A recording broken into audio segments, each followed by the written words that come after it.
Messieurs, dames, bienvenue à bord. Welcome aboard. Tenez-vous pour le décollage, s'il vous plaît. Please hold on for takeoff. Tenez-vous bien. Hold on, please. Ah bon? C'est comique ça. Oui. Tout le monde est prêt? Pas de regret? Non. Non, ça va. C'est quand le câble va lâcher. Ah oui. C'est cool ça. On est dans les airs. Ça alors. Ça alors. C'est cool, hein? Hop. Pilote automatique. Après, maintenant, je touche plus rien. Ah oui, c'est automatique. Oui, c'est rapide en plus. Seul de terror. Ça veut dire ça alors. Ouais. Oula, oula, oula. Oula. Mais c'est cool ça. C'est cool.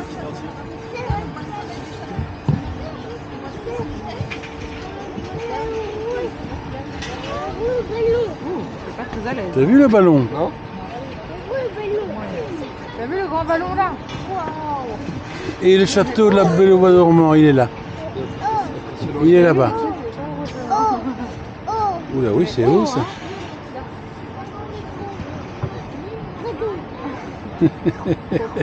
Oh là là. Diable. Qu'est-ce qu'il nous dit celui-là? Combien de personnes sur le nacelle en cours? Dis, moi, Réglage ballonnet pression. Quoi? j'ai un peu peur moi. Hein. Bah, on continue à monter là. Bah Ouais, oui. ouais. Oui, c'est quand même impressionnant. Ouais, 57, c'est bon. Ouais, j'ai un bébé en plus sur celle-là. Ok, merci. En fait, c'est le fait d'être tenu au sol. Hein. Exactement. Donc là, un petit peu plus de temps de vous expliquer maintenant. Ouais. C'est le fait d'avoir un point vers le sol qui rend les choses un peu plus sportives. Oh, oh, oh, oh. Quoi? Pas Comment? encore tout à fait Panneau en haut. solaire. Panneau solaire. Ah oui. Ah bah, c'est un champ de panneaux C'est un solaires. champ de panneaux solaires. Ça couvre le parking. Ah, bah c'est un bon plan. Ah bon? Ouais. Ah, ok. Voilà, c'est le parking visiteur. Ah, c'est Ah malin. bah ils veulent ça. faire. Ils Bah, en alors, ça a plusieurs avantages, notamment aussi du coup, de mettre les voitures à l'ombre Bah oui. l'été. Eh oui. Hein, parce que c'est vrai que rien que ça, voilà. Bon, Et ça suffit à alimenter tout le parc? Non. Non. Non, je serais incapable de vous dire Ouais. ce qui retire comme puissance de ça, mais bon, alors, ça part dans le réseau EDF de toute façon. Hein. Mais Cool. effectivement, c'est une Coco. Et là, on continue à monter là. On va continuer à monter, oui. En fait, j'ai une limite en pression à respecter, en fait. Et du fait du rayonnement solaire, en fait, alors c'est un système de pressurisation assez rudimentaire, mais qui permet de... On a une quantité fixe d'hélium, en fait, 5500 m3. Et en fonction des conditions de température, cette quantité étant fixe, elle va prendre plus ou moins de volume, en fait, Ah voilà. en fonction des conditions de température. Ce qui fait D'accord. que le concepteur a imaginé un système de ballonnet en fait. Vous avez deux parties au ballon dans l'enveloppe en fait. Vous avez partie supérieure où est l'hélium et sur la partie basse, séparée par une membrane à l'intérieur. C'est un peu le principe vous imaginez une sphère de suspension Citroën en fait, vous avez la partie hydraulique au-dessus, la partie air en dessous, l'inverse, bref. Là vous avez de l'hélium sur la partie haute, de l'air sur la partie basse, et cet air là en fait, on va en admettre ou en retirer en fait. D'accord. Donc là j'en retire tout simplement en ouvrant un clapet qui permet à l'air de s'échapper. Voilà. Par contre pour ce qui est d'admettre de l'air, ça ne se fait qu'au sol puisque en fait ça se fait par un ventilateur qu'il faut brancher en fait sur le réseau électrique. Il faut chaque fois le recharger. Et donc, alors chaque fois non, parce qu'en fait, si on gère intelligemment sa pression, en fait, on va avoir besoin vraiment de rajouter de l'air quand? Et ben en fin de journée, quand justement la température diminue, en fait, et que du coup l'hélium va avoir tendance à se rétracter, en fait, et qu'il va falloir maintenir un état de forme au ballon, en fait. D'accord. Parce que sans ça, le ballon va se friper, en fait. Ah oui, voilà. Exactement. Et Et derrière, il y a une question, alors déjà un peu d'esthétique, parce qu'un ballon tout fripé va pas être joli, mais aussi une question de tenue au vent. C'est-à-dire que en fait, là, on va chauffer. Voilà, donc là on arrive en haut, petite alarme de surpression, vous allez l'entendre. Voilà. Ah ouais, Mais qui on va s'inquiète être, pas. Voilà, qui va tout de suite redescendre, voilà, il n'y a pas de souci, parce que j'ai ouvert le clapet. Voilà, et dans 5 secondes, vous allez voir, voilà, ça se coupe. Voilà. Vous avez jamais eu... Voilà. Vous pouvez circuler autour de la nacelle si vous voulez, n'hésitez pas, vous pouvez faire. Allez, on circule. On circule. Circulons. On circule, on circule. Circulons, rien à voir. Apparemment, on fait tous un tour. On circule. Et donc vous m'expliquerez hein, si le câble lâche. Alors, vous avez bien compris que l'ensemble ne demande qu'à monter. Oui, ah bah oui, exactement. Et là, pour vous donner un ordre d'idée, c'est un de nos éléments de pilotage du ballon. On a une tonne 8 enfin 18 kN précisément de traction résiduelle sur le câble en fait. Ce qui fait que si le câble casse, effectivement, alors cas très improbable, pourquoi le câble résiste à 40 tonnes à l'arrachement. Et là, 18 kN, ça va faire une tonne 8. Donc en gros, en ordre normal de marche, il y a à peu près 20 fois ce qu'il faut. Ouais, donc ça en devrait. Le câble est bien évidemment vérifié, contrôlé très régulièrement. Ça fait partie des procédures de maintenance habituelles. Et c'est aussi en fonction du vent, je suppose. Hein, Voilà, si vous avez... oui, alors voilà, ça c'est une limite d'utilisation principale en fait. Hein. Pour ce qui est de la rupture du câble, si jamais ça venait à survenir par contre, donc on s'envole effectivement. Et le danger, ça va être quoi? Ça va être en fait le ballon va monter. Alors, théoriquement, on va aller jusqu'à dans l'espace. Ah ouais, Théoriquement. dans la stratosphère. Voilà, dans la très haute atmosphère en tout cas.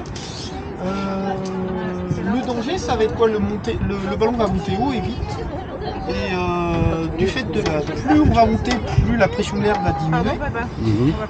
Sachant que la quantité de l'hélium à l'intérieur du ballon reste la même. Ouais, Donc en fait, il va y avoir une différence de pression qui va augmenter. ouais. Et ça peut aller jusqu'à l'éclatement du ballon. Ah ok. Alors, en fait, au bout du compte, on ne sait pas trop si c'est l'enveloppe qui va déchirer d'abord ou si c'est le filet. Hein. Mais le fait est que les contraintes en fait, générées par la différence de pression vont amener à faire que le ballon va plus remplir son rôle de flottabilité puisqu'on flotte dans l'air. En fait. À partir de là, Vous avez un système de secours qui va... oui, en fait. Alors là, laisser s'échapper si le ballon l'hélium éclate, ou on va quoi? redescendre. Alors rien que la nacelle et l'équipement, 2 tonnes 6 à vide, Ouais. hein, plus les passagers. Je vais vous dire que si le ballon ne porte plus, on va redescendre vite au sol. Et dans des conditions qui vont laisser peu de chance à la survie des occupants en fait au final. Hein. Ce sera Donc pas en très fait pour confortable. éviter ça, parce que bon, le concepteur a pensé à tout, quasiment, très étonnant. En fait, on a ces cordes de couleur que vous voyez là, en fait, oui. sont des pour certaines dentelles en tout cas.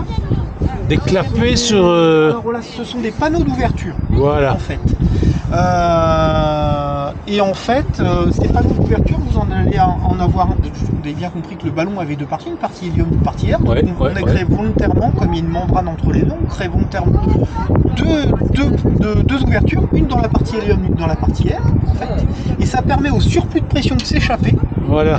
tout en gardant assez d'hélium dans le ballon pour le porter. Très important. Ah oui, faut pas trop enlever. C'est dans la partie basse en fait de l'ensemble. Voilà. Partant de là, en fait, le risque d'éclatement du ballon n'existe plus. Non, en fait. ok. Et donc charge au pilote après, c'est une des raisons aussi de sa présence à bord, c'est de stabiliser la trajectoire dans le plan vertical, en tout cas du ballon. La descente. Voilà. Et idéalement après on descend douce. Et avant d'arriver au sol, il faut un peu... Voilà, mais avant ça, il faut être sûr de se poser sur une surface dégagée. Donc c'est pour ça qu'on va au moins stabiliser dans le plan vertical. Donc on a une corde une soupape sur laquelle on agit pour relâcher encore de l'hélium pour éviter que le ballon monte. Enfin, éviter que le ballon monte. Et partant de là, on aura réussi du coup à stabiliser la trajectoire dans le plan vertical. Par contre, il y a une chose qu'on ne maîtrise pas, c'est la trajectoire en plan horizontal. Ouais, voilà, c'est comme une montgolfière. Exactement. L'atterrissage est toujours... On se retrouve dans une position de ballon libre. Voilà. On va commencer. J'espère que je ne vous distrais pas trop. On peut rester un petit peu, moi ça me dérange pas. Oh non, mais c'est Donc, passionnant. voilà, C'est partant de là, passionnant. l'atterrissage. Alors tout ça, alors ça fait 30 ans à peu près que ce type de ballon existe. La rupture de câble n'est jamais intervenue. Donc en fait, toute cette procédure-là que je vous dis, en fait, Vous n'avez jamais essayé. n'a jamais été essayée. Elle reste une procédure théorique, prévue par le manuel de vol. Ça reste un aéronef. Et donc à partir de là, la procédure dit effectivement on met le ballon en descente sur un plan de descente idéal entre 0,5 Ouais. et 1 mètre par seconde. Ouais. Donc Pas la trop vite. nacelle descend, idéalement sur une surface dégagée, et arrivant à entre 1 et 2 mètres du sol, au jugé, on actionne le panneau de déchirure. Pourquoi?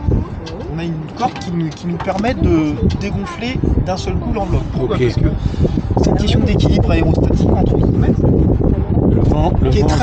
Et cet équilibre-là est très instable en fait. C'est-à-dire que si, même avec un taux de descente d'1 mètre par seconde, la nacelle arrive en contact avec le sol, elle va rebondir.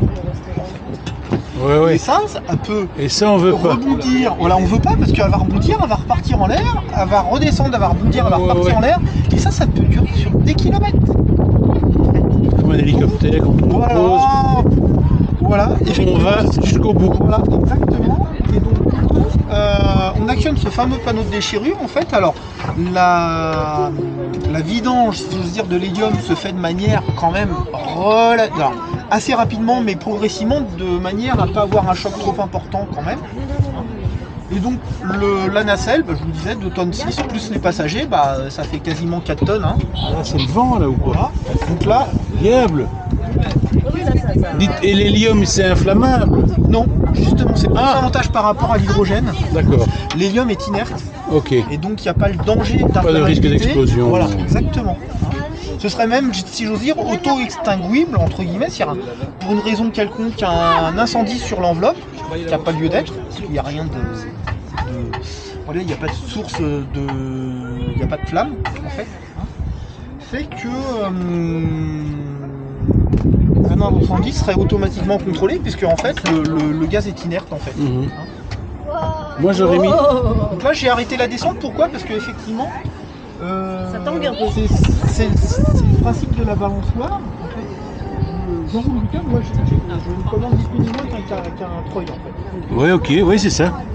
Je vois. qui est derrière. Là, en fait, au centre de la couronne, vous avez ni plus ni moins qu'une poulie de renvoi. Oui, je vois. Elle court sous la plateforme et va dans la baraque grise, là où est situé le treuil, précisément. D'accord. Et effectivement, le balancement, en fait, ça peut être dû un petit peu au vent, un petit peu à la répartition des passagers dans la nacelle, qui fait qu'il y a un déséquilibre à un moment donné qui peut faire que ça se balance. Et la descente du ballon, en fait, ça va apporter entre guillemets de l'énergie au système. Et donc, du coup, en descente, le balancement va avoir tendance à s'amplifier. C'est pour ça qu'on peut être amené à faire une descente par palier, Ah. si jamais il y a un peu de vent. Ou, mais Et vous avez ça déjà- se passait plutôt bien quand même. Vous avez déjà été bloqué par le vent, trop de vent Non. Alors, en l'air, non, parce que c'est des situations qu'on anticipe. Ouais. Possible. Tenez-vous pour l'atterrissage, s'il vous plaît. Attention. Please hold on for landing. C'est amusant, ça. Oh. Alors, à cause du vent, la meilleure, j'allais dire, façon de ne pas être coincé en l'air, c'est de ne pas partir en vol. Rester au sol. Voilà. Oui, mais les rafales peuvent arriver rapidement, quoi. Alors ça c'est pareil, alors nous on fait très attention, on a accès au... Alors reculez-vous un petit peu s'il vous plaît. On collecte en fait toutes les infos, notamment de météo aéronautique, Ouais, c'est ça. de prévision, d'observation des aéroports de Paris notamment, Ah, ok. qui nous permettent d'anticiper ce genre de situation.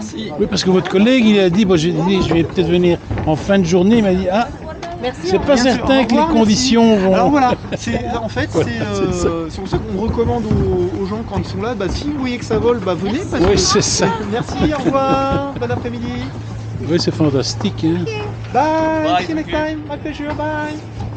Donc ça s'appelle un ballon captif ou Captif, c'est captif, c'est Aérophile, société française qui a conçu ce type de ballon-là il y a une trentaine d'années maintenant et qu'en vend partout dans le monde. Il y a eu, Voilà. 100 modèles de vendus dans le monde entier. Eh ben, fantastique. Avec plaisir. Merci je vous en prie, beaucoup pour plaisir. toutes ces infos, Je vous hein. en prie. Formidable. Bon après-midi. Au revoir. Au revoir.